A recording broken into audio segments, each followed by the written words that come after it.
El imputado en el caso del pequeño Tomás, su tío abuelo, ha quedado en libertad. El tribunal ha decidido no dejarlo en prisión preventiva. ¿Cómo estás, Juli?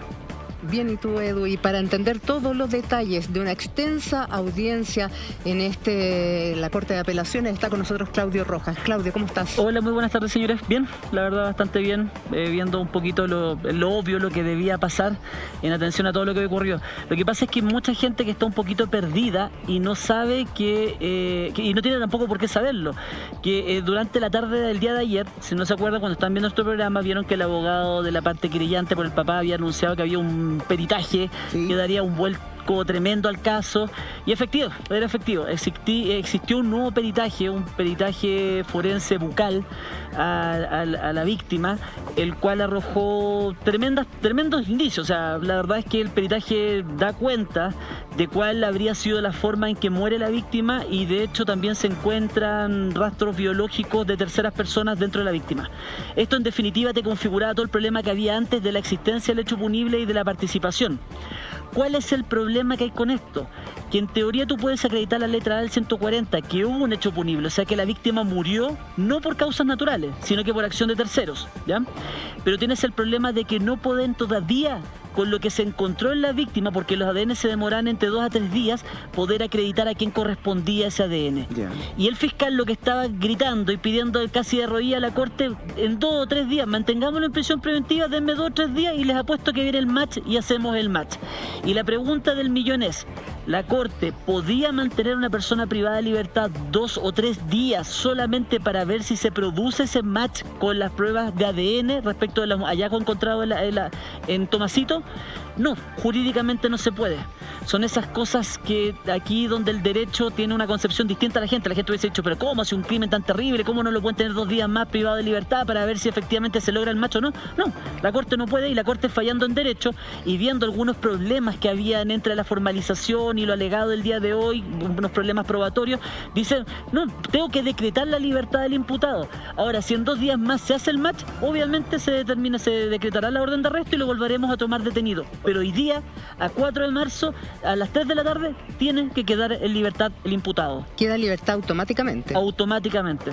Perfecto. Entonces, para entender bien, este nuevo peritaje que incluso la fiscal regional en la noche de ayer se refiere, habla de pruebas contundentes, respalda la tesis que había entregado en la audiencia de formalización el fiscal Ortiz, y habla de estos nuevos peritajes con restos biológicos de terceras personas, pero todavía lo que no está claro es a quién pertenecen estos restos biológicos, y es por eso que al tío abuelo se le declara de inmediato la libertad. Se puede, no sé, no quiero cometer porque es importante que la gente también entienda lo que estamos hablando. Siempre hablamos como no sé si se podría hablar del detalle, Mane, de lo que se encontró, ¿no? No. Mira, esta va a ser una transmisión muy compleja la hoy día, porque han trascendido, ya se ha comunicado en muchas partes, muchos detalles. Y yo creo que hoy día requiere del máximo profesionalismo, prudencia, rigurosidad de parte de todos nosotros y todos quienes hacemos el programa, para justamente no atentar contra la dignidad de la víctima ni tampoco de la familia. Carlos Gutiérrez tiene muchos antecedentes que aportarnos. Vamos a estar con Carlos Espinosa, también con Raúl Muñoz, pero tomemos contacto con Caripilún. Pablo Yutrich se encuentra ahí. Pablo, ¿cómo ha reaccionado la familia en el entorno de Tomás, toda vez que se ha conocido la libertad inminente del imputado en el caso?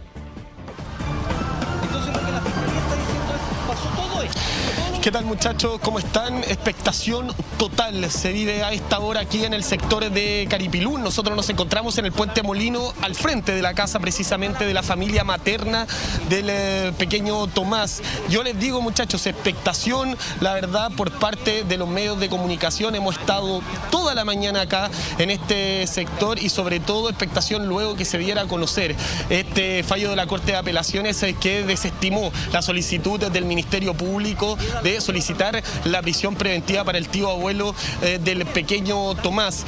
Hace algunos minutos, no más de 5 minutos, salió de la casa un familiar y nos comentó que puede existir la posibilidad que puedan dar algún tipo de declaración. Eso lo están barajando en estos momentos.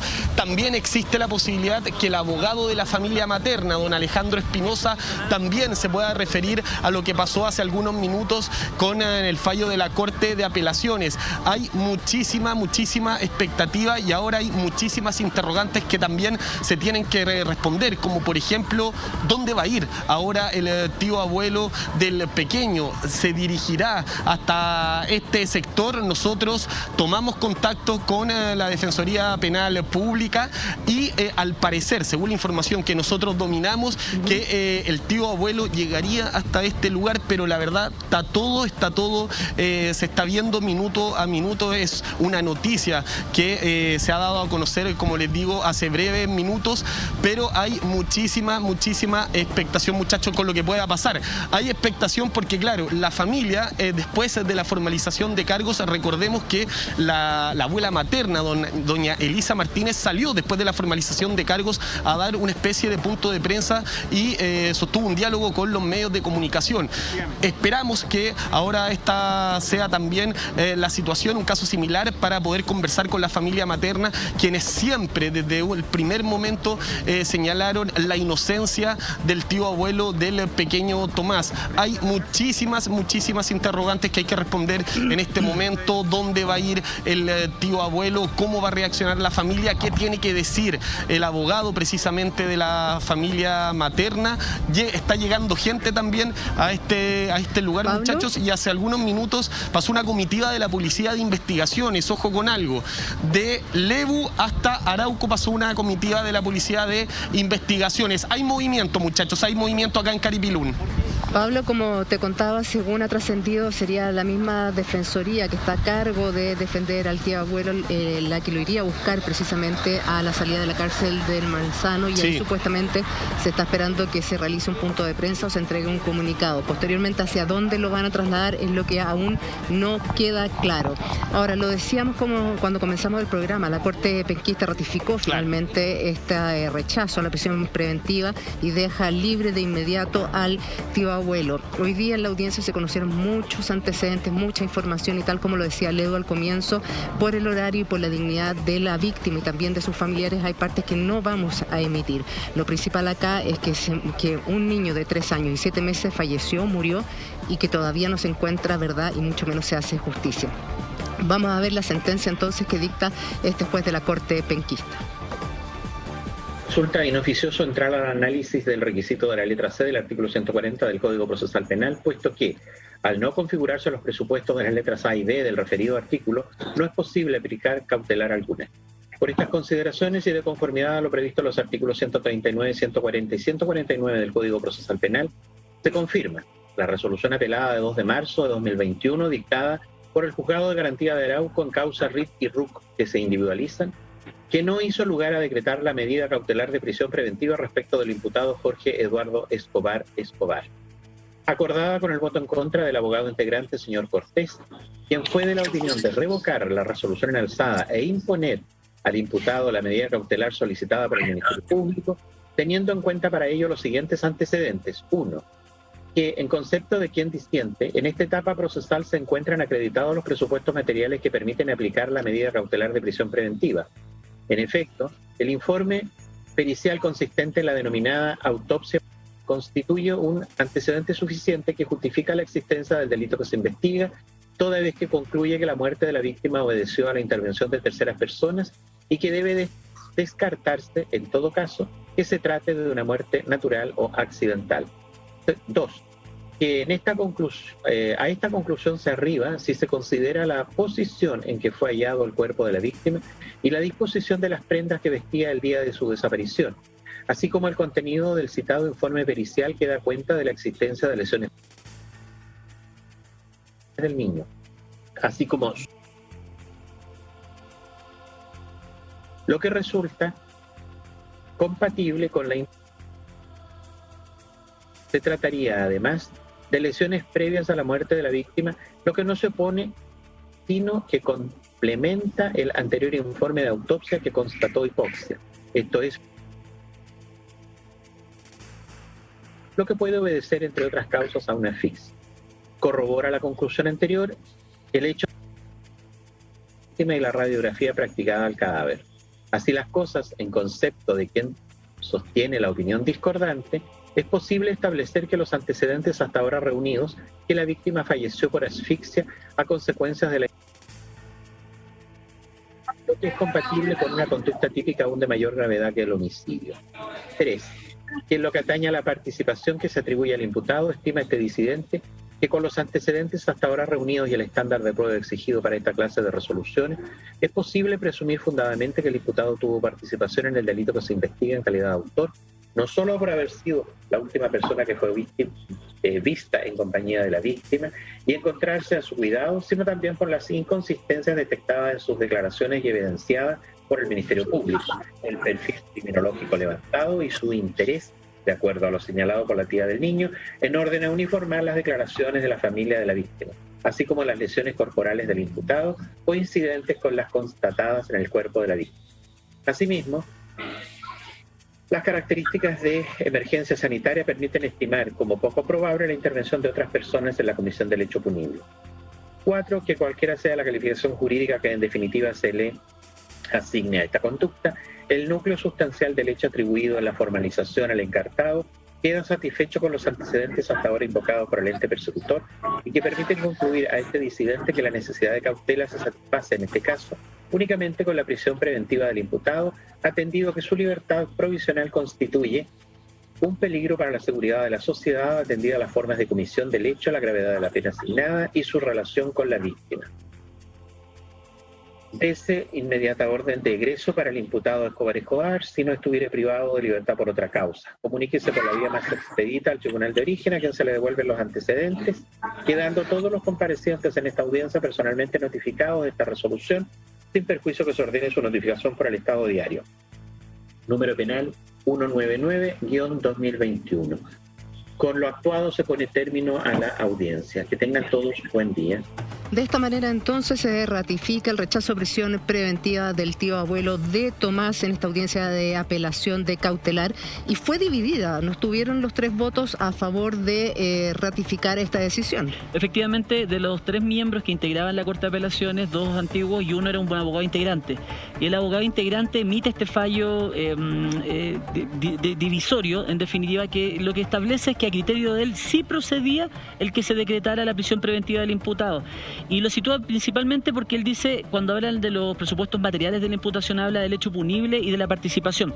Que el hecho punible sí puede darse por acreditado, porque el informe de autopsia de la parte, o sea, de lo que tiene que ver con el informe bucal que se presentó, daría por acreditada la participación de la existencia por lo menos del homicidio de terceras personas en la muerte del niño. Esta muerte no fue natural.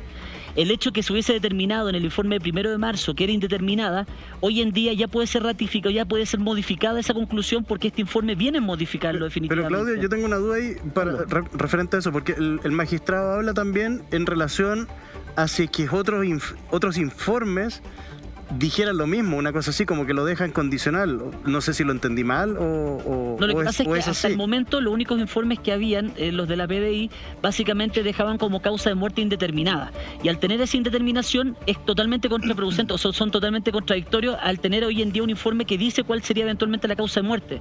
La pregunta del millón es, ¿esta causa de muerte la podemos dar por acreditada de forma determinante hoy en día? Y ahí es donde se produce la contradicción por la fecha, la forma. Y de hecho, vamos a avanzar un poquito más en el detalle, que este informe presentado por el Ministerio Público también es contradecido por un metaperitaje presentado por la defensa. Exacto. Y técnicamente, no al Ministerio Público. ¿Ah? Que no se lo había entregado con anterioridad al Ministerio Efectivamente, Público. Porque la idea es que ambas partes llegaran a la audiencia habiendo conocido qué es lo que tiene el Ministerio Público y qué es lo que tenía la defensa. Pero ahí tengo una pregunta técnica, porque este peritaje que hace no sé si lo hizo el Servicio Médico Legal o otros expertos que son odontólogos. ¿El bucal de fiscalía? ¿De fiscalía? Lo hizo el médico legal. Pero con odontólogos. Exactamente. Esa es la duda que tengo, porque los odontólogos no sé si legalmente pueden establecer data de muerte y causa de muerte. Ahí viene el problema de origen que tiene el informe del médico legal, que tiene diferencias respecto a otros informes respecto a la data de la muerte. Y ahí se producen unos problemas también con la formalización en cuanto a las fechas que no comienzan a cuadrar, y esta falta de consistencia entre los informes y la formalización, que es la información que da al tribunal del Ministerio Público, es donde el tribunal dice esto está malo, acá hay algo que no me está cuadrando. Los informes dicen una cosa, el Ministerio Público dice otra, acá un informe dice A, el otro informe dice B. Entonces aquí entre todas esta locura, yo me abstengo y prefiero darle la orden de libertad al imputado. Yo creo que el punto que fue gatillante es que, según el Ministerio Público, Tomasito habría fallecido el mismo día 17 cuando desaparece. Efectivamente. Y según lo que le rebate la defensa y según los peritajes con los cuales contaban hasta ese minuto, se habla de que habría fallecido entre el 19 y el 23 de febrero. Efectivamente, porque el preinforme, pero ojo que es un preinforme, no es el informe completo de autopsia. El preinforme de autopsia establece la fecha, la data de muerte entre 5 o 7 días antes, lo que te da la fecha efectivamente entre el 19 y el 23. Por lo tanto, la formalización, si dice que Tomasito murió el 17, ya tienes una contradicción evidente entre tu formalización y entre los hechos que tú acompañas en los mismos informes. Por lo tanto, estos son los detalles que la defensa intentó siempre sacar a la luz, cosa de restarle veracidad a la formalización y de restarle veracidad a la información que entrega el Ministerio Público al tribunal. Pero fue muy complejo para la defensa. O sea, la verdad es que mientras más argumentaba la defensa, más peso tenía lo que ellos planteaban. Sí, es que ahí tengo otra duda también, Claudio, porque dentro de lo que yo tengo entendido, y te pido por favor, dentro del punto de vista legal, si hay el servicio médico legal, por muy preinforme que sea, ellos tienen que hablar de todas las evidencias que encuentran en ese momento, porque ahí es donde están haciendo el proceso de autopsia. Por lo que yo tengo entendido y lo que hemos sabido por los medios de comunicación, nunca se habló de esa evidencia que ahora sí salió en un preinforme, entonces, en el informe odontológico. Entonces, ¿de dónde sale esa evidencia? ¿Sabes lo que pasa? Es que, por lo que entendí, como está evolucionando, normalmente nosotros estamos acostumbrados a que el trabajo del servicio médico legal se lleva lo más en 1 o 2 sesiones, que es lo normal, que es lo que se demoraría, la verdad, en una sesión y en unas cuantas horas, que es lo que se demora un peritaje tanatológico común y corriente, ¿ya? Pero en este caso, como era un caso tan bullado y tan complejo, lo que hizo el servicio médico legal fue primero hacer el típico peritaje general y luego dejan como la causa indeterminada, pero todavía por estudiar. ¿Qué significaba eso? Que habían partes del cuerpo de la víctima que todavía debían ser mayormente examinadas. ¿Y qué es lo que hicieron? No se puede explicar con mucho detalle, pero son partes del cuerpo de la víctima que fueron analizadas de otra forma. Claro, tomadas y analizadas y separadas de forma muy minuciosa. Y que correspondían tanto a la parte superior del cuerpo como a la parte inferior del cuerpo. Y este peritaje se estaban llevando a cabo. Mientras nosotros estábamos viendo el tema del día 2 de marzo, cuando estábamos viendo la formalización y nos agarramos la cabeza, en ese momento el servicio médico legal estaba haciendo estos peritajes. Y este peritaje se demoró un día más o menos aproximadamente, donde a través de la ocultación, de la búsqueda de elementos, llegan a encontrar las lesiones que tendría esta parte de los órganos de la víctima, y además el material genético de terceras personas, lo que te da la certeza absoluta de que aquí hubo actuación de terceras personas en la muerte de Tomasito. Claudio, yo creo que el país tiene más o menos un poco la convicción de que alguien le hizo daño a Tomás. ¿Pero quién? Porque hoy día lo que se estaba discutiendo era la prisión preventiva de un imputado. No era la responsabilidad final, no es el juicio. Es una cosa muy previa. Entonces, ojo, Edu, con eso, ahí es donde yo siento que el Ministerio Público está cojeando. Porque ni siquiera, porque tenemos el informe que presenta hoy día el Servicio Médico Legal, pero tenemos el metaperitaje o el peritaje de la otra parte, que dice algo totalmente contrario a lo que dice el Servicio Médico Legal. Pero el metaperitaje a partir de fotografías, no tuvo acceso a... Es que normalmente los peritajes se hacen así. Carlitos, el problema que hay es que el metaperitaje no dice que lo hallado no corresponda.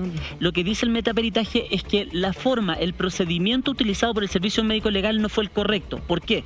Porque dicen que las muestras que debía tomar el Servicio Médico Legal según el protocolo que está reglamentado, todo esto está reglamentado legalmente, correspondían a tomas de piezas de 3 centímetros por 2 centímetros por 0,5 de densidad. Y las muestras exhibidas en las fotografías corresponderían a dimensiones mayores. Por lo tanto, la gran crítica que hace este metaperitaje es que a su criterio profesionalmente no se observó el reglamento o el protocolo debido para poder tomar esas muestras, nada más que eso. Y ahí tu cuestión es el peritaje de fondo. Ese es el problema, porque si ves que están todos los medios de comunicación de un país, todo el país mirando, ¿por qué no cumples con los protocolos? Claro. Esa es la gran... Y genera esto. Y lamentablemente genera este problema. Me gustaría explicarle a la gente, porque mucha gente no tiene por qué manejar el caso a caballo y entender qué es lo que está pasando ahora, qué es lo que queremos explicar. Acá hubo un problema tremendo. El día 30 de febrero, efectivamente, el fiscal... ¿30 de febrero? El 30. Perdón. El 28 de febrero, el día 28, perdón, el día 28 de febrero, el fiscal lo que hace es reunirse con su equipo investigativo y les pregunta qué es lo que tenemos hasta hoy día. Y el 28 de febrero el fiscal, la PDI, todos se agarran de las manos y dicen: no tenemos nada, señor. Acá no hay nada. ¿Cuándo encuentran a Tomasito él? El 19. No, perdón. El viernes 26. El viernes 26. Sí, si no me falla la memoria. 26, sí. Viernes 26, sí. ¿Y qué es lo que hace el fiscal? El fiscal llama a la gente y dice, el equipo de la PDI no me está dando resultado. ¿Y qué es lo que hace? Le echa mano al equipo de la Bocar. Y el equipo de la Bocar viene de todo Chile, distintos especialistas de distintas áreas, que es otro órgano totalmente independiente de la Brigada de Homicidios de la PDI, y se ponen a investigar. Y el equipo de la Bocar, encabezado por un funcionario de mucho conocimiento, que nosotros lo hemos tenido muchas veces, acá lo hemos hablado de él, este funcionario le presenta este famoso preinforme al fiscal diciéndole, fiscal, yo sé que la PDI le dice que acá no hay nada, pero a mi criterio acá hay todo. Acá este niño, hay homicidio, a este niño lo mataron, hay traslado de cuerpo y lo más probable es que el móvil sea este en estas condiciones. ¿Me lo puede acreditar ahora? No, todavía no. Hay que hacer muchos peritajes más.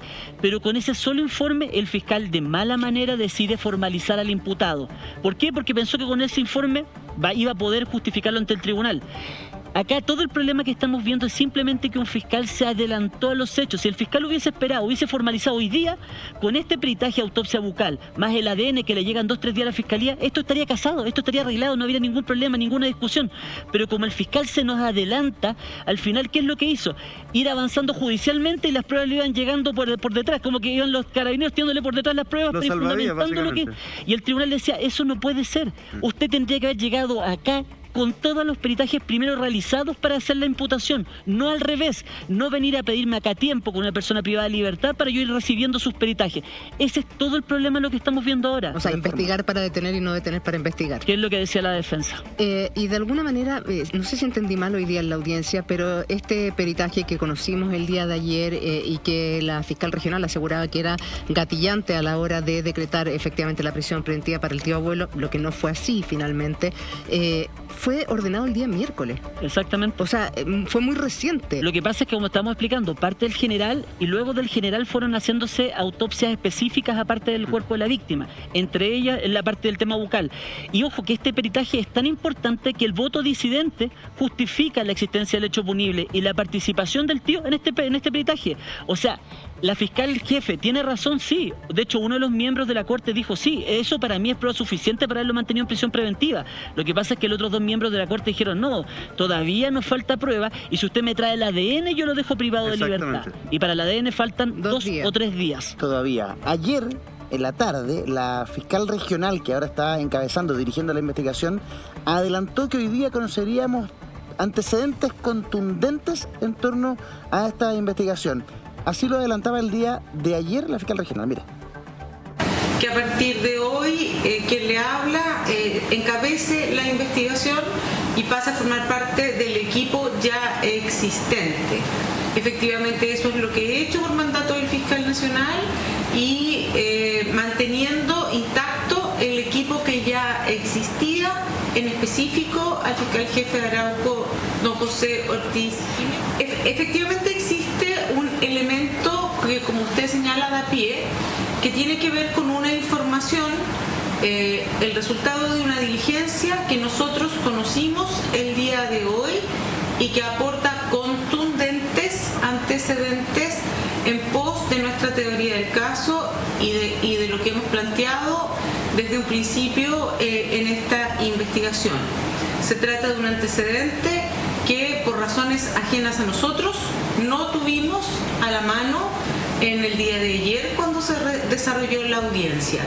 Le aclaro que efectivamente ya ha sido puesto en conocimiento de los demás intervinientes en esta causa, me refiero a la defensa y a los distintos querellantes, para poder ser evidentemente aludido en la audiencia de mañana ante la Ilustrísima Corte de Apelaciones de Concepción.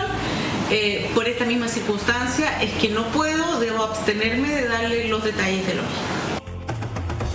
Los detalles los conocimos hoy día. Los antecedentes efectivamente son contundentes. Respecto de lo que le sucedió a Tomás, todavía queda mucho para avanzar. Pero el gran problema que encontró el tribunal es que no hay un vínculo entre lo presentado por el Ministerio Público y quien estaba siendo imputado. Entonces, el tribunal queda un poco atado de manos, ¿no? Hay mucha gente que se puede tomar la cabeza y decir, pero ¿cómo no lo dejan preso? ¿Cómo no lo dejan en prisión preventiva? Otra gente puede decir, ve, él era inocente. Entonces, hay todo un debate en torno a esta situación que la verdad es que caemos un poquito en el ámbito de la nada, porque lo concreto es que hoy día no hay un vínculo entre lo que se encontró en el lugar Y el tío abuelo. ¿Sabes Y la qué? persona Quiero imputada. ser súper sincero. Yo sí, y aquí me voy a casar con una tesis, que es la misma que está dirigiendo, de hecho, el abogado que tiene el voto disidente. La existencia del hecho punible estaría acreditada con las lesiones y con todos los peritajes que ya se acaban de acompañar por parte del Ministerio Público. Y en segundo término, el hecho de que haya sido la última persona que estuvo ahí, el hecho de las declaraciones en caución, el hecho de arreglar las declaraciones y el hecho de todo lo que ha hecho la persona, por lo menos genera una presunción suficiente de que él tiene participación. Ahora, en 2 o 3 días más va a llegar el ADN. Y ojo, acá lo estoy diciendo ahora ya. En 2 días o 3 días más vamos a tener el ADN.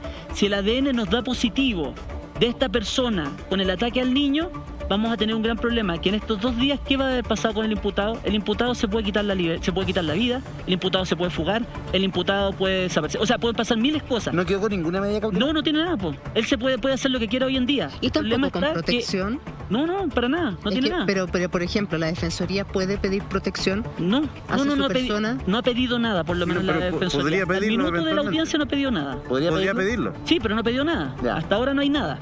Y eventualmente tenemos el problema que en 2 o 3 días más, si llega ese ADN y llega con el match positivo, que es lo que muchos pensamos, el problema es que hay que ir a buscar y tomarlo detenido para que iniciarse todo este proceso de nuevo. ¿Eso se puede hacer automáticamente? Es decir, si los ADN, los resultados llegan y coinciden con la persona imputada, que hoy día va a quedar en libertad, ¿él es detenido inmediatamente o hay que hacer todo un proceso? Inmediatamente va a quedar detenido. ¿Y cuál es el problema que vamos a tener? Primero, si lo encontramos. Segundo, si la persona va a estar con vida. O tercero, ¿qué es lo que pasó? No tiene nada. Él puede agarrar un avión ahora e irse a Cancún si quiere. Entonces, ese es el problema que nos genera procesalmente toda esta batabola que se generó por el apuro. Por contraparte, Ya, pero también por si son otro lado, negativos, claro, si es negativo, ¿qué pasa? Exacto. Estamos hablando de que la persona que sería la culpable del crimen de Tomasito continúa libre. Si viene negativo, quiere decir, y ojo que aquí me voy a casar, quiere decir que efectivamente tiene que haber habido un tercero, porque esa muestra corresponde a un tercero, lógicamente, y ese tercero no sabemos de dónde apareció, y tendría que ser un tercero distinto del tío, que es casi imposible científicamente, es casi imposible. ¿y qué pasa con el Por los Ministerio? tiempos, por declaraciones, por todo. O sea, Sí. es lo mismo que estemos los 4 encerrados acá y se pierda algo. ¿Alguien más puede de nosotros 4 haber perdido la cosa? Nadie. Uno es, claro. Científicamente, físicamente es imposible que corresponda a otra persona. Pero si no es la persona imputada, ¿qué pasa con el Ministerio Público? Aquí al fiscal nacional mandó a la fiscal regional a hacerse cargo del tema. Y hoy día al revés para el Ministerio Público es evidente. ¿Qué pasa si la persona que está siendo perseguida por el Ministerio Público finalmente no hace match el genético con lo que se encontró? Las probabilidades de que eso ocurra yo creo que son muy bajas. Tú estás muy convencido, Muy Claudio. convencido de que efectivamente ese match se va a producir. Y por eso, que sabiendo el imputado que el match se va a producir, yo me pregunto cuál va a ser su actitud en estos días. 2, 3 días que va a tener de libertad, porque él nadie lo puede tener, a él nadie le puede prohibir salir del país, no le pueden hacer nada. Entonces la pregunta del millón es, ¿qué va a hacer en estos 2, 3 días? Mientras llega el match. Ahí voy con Carlos. Carlos, tú como ex funcionario de Carabineros, como hombre, como investigador, como profesor, ¿qué hacen las policías en estos casos en que hay un imputado que está en libertad porque no había méritos suficientes para dejarlo en prisión preventiva, pero que todas las sospechas del Ministerio Público van hacia él? Se les vigila a la distancia, se hace un seguimiento de estas personas o no, nada? No deberían hacer nada porque lo que hagan sería ilegal. No lo pueden seguir porque no hay ninguna orden en contra de él para que lo sigan. ¿Ya? No lo pueden investigar. Lo están investigando porque es imputado, pero no pueden hacer absolutamente nada. Así de simple. Entonces, claro, genera estas contradicciones y ahí volvemos al tema y yo lo estoy pensando todo y ahí voy analizando este caso como profesor también. Cuando yo enseño las clases a mis alumnos en Estados Unidos sobre los protocolos y todo eso, es para evitar esto. Esto, si hubiesen seguido los protocolos científicos, todos, si tuviesen protocolos, no estarían cuestionando nada. Si el Servicio Médico Legal hubiera seguido los protocolos, le quita automáticamente a la defensa la única herramienta que presentó. El fiscal lo encontré horrible, y se lo digo en su cara, fiscal, encuentro una vergüenza lo que dijo hoy día, de cuestionar al perito de la defensa diciendo que le pagan. Yo no creo que usted trabaje gratis. Entonces no puede cuestionar a un perito y decir que es mal perito o cuestionar su profesionalismo porque le pagan. y eso lo dijo el fiscal. Yo encuentro que no corresponde, menos para un fiscal del Ministerio Público. Entonces, si ese va a ser su argumento, es muy básico, es un argumento muy básico, sin saber cuál es la trayectoria de ese profesional. Es un académico de una universidad estatal muy reconocida a nivel nacional, es un profesional reconocido de forma internacionalmente también, y para que sea cuestionado en una corte de apelaciones, en un alegato, diciendo que el peritaje no es válido porque le pagaron, yo encuentro que es muy básico su argumento. Entonces, estos son los detalles que tenemos que empezar a cambiar para evitar estas especulaciones. Saber si el protocolo que siguió la policía, una a la otra, siguieron las formas, saber cuáles son las fotografías que tienen de la escena del crimen, si cumplieron los protocolos internacionales para hacer el procesamiento de la escena del crimen, cuál es el procesamiento que tuvo el cuerpo en el servicio médico legal, si se cumplió con los protocolos. Si se cumple con los protocolos, los peritos externos no tendríamos trabajo, y sería el ideal. Por algo tenemos trabajo, y mucho trabajo.